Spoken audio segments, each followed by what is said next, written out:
সন্তানকে না বলা মায়ের কিছু কথা। একদিন সব কিছু ফিরে আসবে, হারিয়ে ফেলা ঘুম, শান্তি, নিজের জন্য সময়। ফিরে আসবে অবাধ স্বাধীনতা, ফিরে আসবে নিশ্চিন্ত নিশি। কিন্তু যা কোনোদিনও ফিরে আসবে না তা হলো তোমার এই ছোট্ট শৈশব। আর সকাল সকাল উঠে তোমার ময়লা কাঁথা চাদর ধোয়ার তাড়া থাকবে না। তোমার জন্য আর শখ করে নতুন খেলনা কেনা হবে না। তুমি আর দাঁতহীন হাসিতে আমার আঙুল কামড়ে ধরবে না। নানা বলার ভঙ্গিতে দুই মুঠো হাত দিয়ে আমার চুল ছেড়ে দেবে না। তুমি বাবার চুল ধরে টেনে দুষ্টুমি করে হাসবে না। তোমার জন্য আলাদা রান্নার সেই ছোট ছোট পেরেশানিগুলো আর থাকবে না। বাড়ির কোণে ছড়িয়ে থাকা খেলনাগুলো তুলে নিতে হবে না।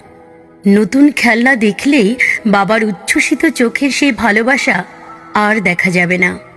এই হাত দুটো দিয়ে তোমাকে স্নান করিয়ে আদর করে মুছে দেবার মুহূর্তগুলো হারিয়ে যাবে। ভরা বুকের উষ্ণতায় তোমাকে জড়িয়ে ধরে ঘুমিয়ে পড়ার মুহূর্তগুলো ফুরিয়ে যাবে। একদিন তুমি বড় হয়ে যাবে, আমার শরীরের ব্যথা যন্ত্রণার ইতিহাস হয়ে যাবে। যেদিন প্রথমবার ছেঁড়া ফাটা সেলাই করা শরীর নিয়ে তোমাকে বুকের মধ্যে চেপে ধরেছিলাম, সেই দিনটিও স্মৃতির পাতায় ঝাপসা হয়ে যাবে। তারপর দিন যাবে, মাস যাবে, বছর পেরিয়ে যাবে। তুমি আমার কোল ছেড়ে নিজের ছোট্ট দুনিয়ায় পা রাখবে। যে জড়তা মাখা ভাষায় তুমি আমাকে মা বলেছিলে, সেই ডাকের সরলতা হারিয়ে যাবে। তুমি বড় ব্যস্ত হয়ে পড়বে তোমার নিজস্ব জীবন নিয়ে। তখন আমাদের মা বাবার সমস্ত ব্যস্ততা ছুটি পাবে। তুমি থাকবে ব্যস্ত, আর আমরা থাকবো অতীতের স্মৃতিতে হারিয়ে।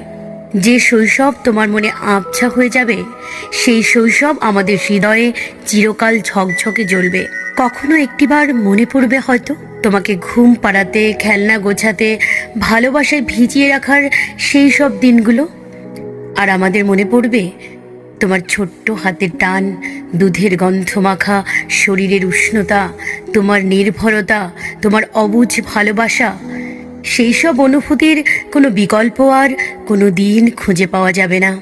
কারণ শৈশব একবারই আসে, আর তা হারিয়ে গেলে আর কখনো ফিরে আসে না।